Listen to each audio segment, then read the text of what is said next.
네. 15장 말씀은 남유다의 안정소 혼란과 북이스라엘의 예정된 혼란에 대해 기록하고 있습니다. 남유다는 아마샤의 아들 아사랴, 우리가 잘 아는 이름으로는 우시아입니다. 아사랴는 16세에 즉위하여 52년이라고 하는 남유다 최장 기간 동안 남유다를 통치하게 됩니다. 1절에서 7절까지 그의 통치에 대해서 기록하고 있는데요. 역대하 26장에 보면 좀 더 자세하게 이 우시아의 통치를 기록하고 있습니다. 본문 3절은 우시아의 통치를 이렇게 기록합니다. 아사랴가 그의 아버지 아마샤의 모든 행위대로 여호와 보시기에 정직히 행하였으나 오직 산당은 제거하지 아니하였다라고 말하고 있습니다. 요아스, 아마샤, 그리고 우시아 계속해서 같은 표현을 쓰고 있습니다. 여호와 보시기에 정직히 행하였다. 그러나 오직 산당은 제거하지 아니하였다. 역대하 26장에 보면 이 표현에 대해 좀 더 자세하게 이렇게 기록을 하는데요. 우시아가 그의 아버지 아마샤의 모든 행위대로 여호와 보시기에 정직하게 행하며 하나님의 묵시를 밝히 하는 스가랴가 사는 날에 하나님을 찾았고 그가 여호와를 찾을 동안에는 하나님이 형통하게 하였다. 우시아 역시 여호와의 묵시를 밝히 하는, 즉 하나님의 말씀대로 권면하고 하나님의 말씀을 교훈해 주는 선지자 사가랴가 사는 동안에는 열심히 하나님을 찾았습니다. 하나님의 말씀대로 행하고 하나님의 말씀대로 통치하였지만 스가랴가 죽고 나자 그의 마음을 돌이키고 더 이상 하나님을 찾지 않았다라고 말하고 있는 것입니다. 할아버지 요아스가 요야다가 죽은 뒤에 마음이 변했던 것처럼 아버지 아마샤가 모세 율법대로 잘 행하다가 에돔과의 전쟁 이후 그의 마음이 교만하여서 자기 마음대로 통치하였던 것처럼 아사랴, 우시아 역시 스가랴가 사는 날 동안에는 겸손하였지만 스가랴가 죽고 난 뒤에는 마음이 변하게 되는 다윗처럼 온전히 한결같이 하나님을 사랑하고 그의 마음을 지키지 못했던 것입니다. 그렇다면 이 아사랴, 우시아가 왜 이렇게 마음이 변했을까요? 역대하 26장에 보시면 그가 마음이 변한 이유에 대해서 이렇게 표현합니다. 그가 강성하여 짐에, 우시아가 강성하여 짐에 그의 마음이 교만하여 악을 행하여 그의 하나님 여호와께 범죄하되 곧 여호와의 성전에 들어가서 향단에 분향하려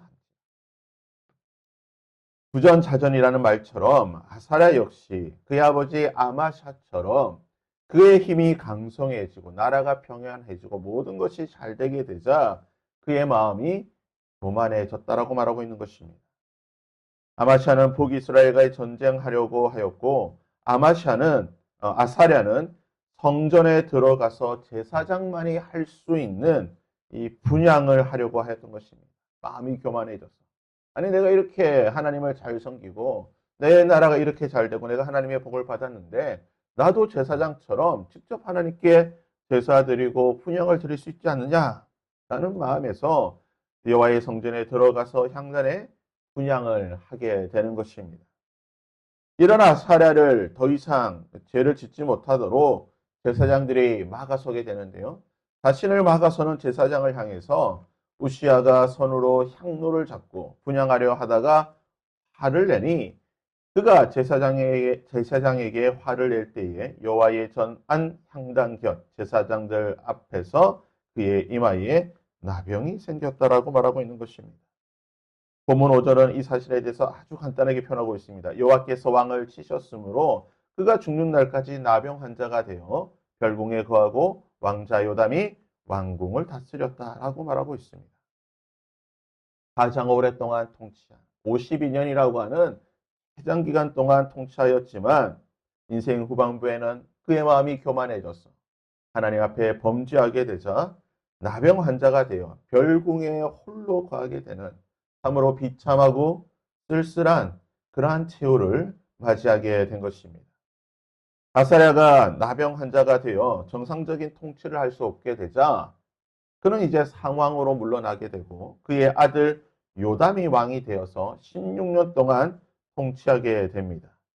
요담의 통치에 대해서 본문에 이렇게 말하고 있습니다. 요담이 그의 아버지 우시아의 모든 행위대로 여호와 보시기에 정직히 행하였으나 오직 산당을 제거하지 아니하였다. 그래서 같은 표현이 나오게 되는 것입니다. 구약학자들은 이 우시아, 아사랴와 요담이 공동기간 동안 한 일정 기간 함께 통치하였을 것이라고 보고 있습니다. 나병 환자가 되어 별궁에 거했던 대략적으로 한 10년 정도 되는 시간 동안 우시아는 상왕으로 있고 실질적인 통치, 다스리는 것은 요담이 하는 공통기간이 있었을 것이다. 그래서 우리가 이제 산술적으로 단순히 계산하게 되면 52년 그리고 16년 모두 68년이 통치기간이 되겠지만 실제적으로 통치했던 기간은 거기서 10년의 공통기간이 있기 때문에 대략적으로 한 58년 정도 우시아와 그리고 그의 아들 요담이 통치하였다라고 보고 있습니다. 남유다는 58년, 대략 한 60년 정도 되는 이 기간 동안 선한 왕이라고 할 수 있는 아사랴, 우시아와 그의 아들 요담이 통치하는 비교적 국가가 안정적으로 평안한 시기를 보내게 됩니다. 하지만 역설적이게도 이 안정적인 시기에 본문이 이렇게 말합니다. 그때에 여호와께서 비로소 아람 왕 르신과 르말라의 아들 베가를 보내어 유다를 치게 하셨다라고 말하고 있습니다. 겉으로 보기에는 안정적으로 보이나 그들 가운데에 악이 있음을 보시고 하나님께서 비로소 그때부터 아람 왕과 느말랴 아들 베가를 통하여 북이스라엘을 통하여 남유다를 징계하기 시작하셨다는 것입니다. 안정 속에 혼란이 시작된 것입니다. 8절에서 31절까지는 북이스라엘 왕에 대해서 기록하고 있는데요. 모두 5명에 관해서 기록하고 있습니다. 여로보암 2세가 죽고 나자 그의 아들 스가랴가 왕이 되었습니다. 하지만 6개월이라고 하는 짧은 기간 동안 통치하게 되는데 6개월 만에 살룸이라고 하는 사람이 반역을 일으키고 이 스가랴를 죽이게 됩니다. 이로써 예후 왕조는 요아스, 여로보암 2세, 스가랴 모두 4대까지 왕이 되고 통치하게 되고 이 시대가 끝이 나게 되는 것입니다. 그래서 본문 12장에 이렇게 말하죠. 여호와께서 예후에게 말씀하여 이르시기를 내 자손이 4대 동안 이스라엘 왕이 있으리라 하신 그 말씀대로 과연 그렇게 되었다. 정확무한 하나님의 말씀대로 예후의 왕조가 4대 만에 멸망하게 되었다는 것입니다. 제5왕조라고 할 수 있는 이 예후 왕조가 끝나게 되고 6왕조를 설립한 살룸이 한 달 만에 죽게 됩니다. 가디의 아들 무나헴이 드르사에서부터 사마리아로 올라와서 야베스의 아들 살룸을 거기서 쳐 죽이고 대신하여 왕이 되었다. 무나헴 역시 반역을 일으켜서 살룸을 죽이고 그 나라를 그 왕조를 한 달 만에 멸망시키게 된 것입니다. 살룸이 죽게 되자 이제 7번째 왕조, 제7왕조를 무나헴이 세우게 되고 10년 동안 통치를 하게 됩니다. 근데 이 무나헴은 굉장히 잔인한 방법으로 통치를 하게 되고 이 공포 통치를 하게 되는 것입니다. 그가 통치하는 동안 아수르가 침공하게 되고 그는 항복의 조건으로 은 1000달란트를 북이스라엘 전국에서 강탈하여 이것을 지불하게 되고 자신의 통치권을 강화하게 됩니다. 또 자신을 반대했던 사람들을 다 처단하는 굉장한 공포 정치를 실시하게 되는 것입니다. 무나헴이 죽고 그의 아들 부가히야가 왕이 되어 2년을 통치하게 됩니다. 부가히야 역시 여로보암의 죄에서 떠나지 아니하는 악한 왕이었고 자신의 신하인 베가가 반역을 일으켜서 결국은 죽게 됩니다. 이렇게 해서 7왕조도 끝나게 되고 베가가 제8왕조를 세워서 20년을 통치하게 됩니다. 베가가 통치하였던 20년은 구약학자들 사이에서 조금 논란이 되는 시기입니다. 역대하에 기록된 이 연대와 그리고 전체적인 왕대를 연대를 조사해 보면 조금은 좀 차이가 있어서 아마 실질적인 통치는 대략 한 8년 정도 또는 10년 정도 되지 않을까라고 생각이 되는데요. 베가가 통치하였던 이 기간 동안 아수르가 침략하게 되고 북이스라엘은 여로보암 2세 때 회복하였던 북쪽 지역의 모든 땅들을 다 빼앗기게 되고 그쪽 주민들은 전부 다 포로로 잡혀가게 되는, 우리가 오늘날 갈릴리 지역이라고 불리는 이 모든 지역들을 다 빼앗기게 되는 것입니다. 본문의 말씀들을 비교해 보면 남유다는 아사랴와 요담이라고 하는 두 왕이 58년, 대략 한 60년 동안 남유다를 통치하고 비교적 안정적인 시기를 보내게 되지만, 그러나 그 안정 속에서도 하나님은 남유다를 심판하시면서 여러 이방 나라를 통하여 본격적인 남유다의 심판을 하시게 됩니다. 이에 반해 북이스라엘은 최소 20년, 최대 한 30년 정도로 볼 수 있는데요. 30년이라는 시간 동안 모두 5명의 왕이 세워지게 되고 4개의 왕조가 세워졌다가 무너지게 되는 극심한 정치적 혼란을 보내게 됩니다.